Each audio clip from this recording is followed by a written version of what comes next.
We have been fluoridating our water in Tennessee for more than 50 years, but never before has there been more talk than that fluoridating our water might be a bad idea and a health risk. Tonight, Dennis Ferrier has the latest developments on a story that impacts all of us. Joey Hensley is a respected physician. He's also a Tennessee state lawmaker. He is now combining those two professions to make a very strong point. We've been doing it 50 years, but just because we've been doing something 50 years doesn't necessarily mean that it's right. Hensley's talking about something most of us don't even think about, fluoridating water. After much research, the doctor has sent out a letter to every water district in Tennessee asking them to stop fluoridating water. The evidence, he says, fluoride works better when you rub it on your teeth, not when you drink it. That fluoridation is medication added to water without your permission, and that's wrong.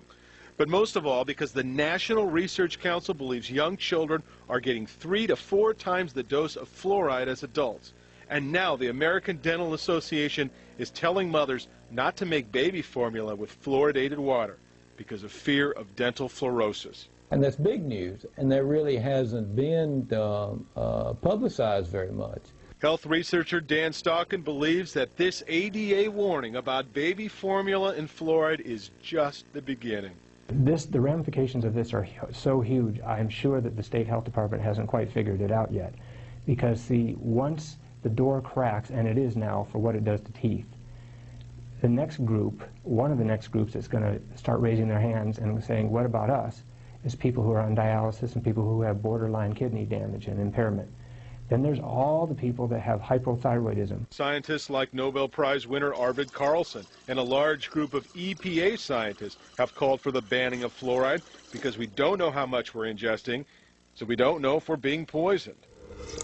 There are so many potential legal things about to happen that as a taxpayer, I think it would be really, really smart for the water districts and the Metro Nashville.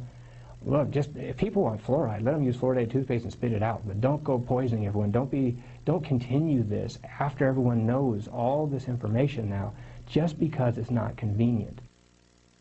Dr. Hensley has already had one response. Spring City in Ray County is going to stop fluoridating its water, and it is that simple. I mean, there's no law. It's all voluntary, Dan, so anyone can turn on the fluoride or turn it off. Dennis, let's make sure we're clear on this. Fluoride, it is in tea, it's in coffee, it's in water, it's in bread, it's in toothpaste, but it's actually a poison, right? It sure is, and here's the quickest evidence. Go to your bathroom and pick up your toothpaste, and you'll see a warning that if a child swallows more than a pea-sized amount of toothpaste, call poison control. Wow. Dennis Ferrier.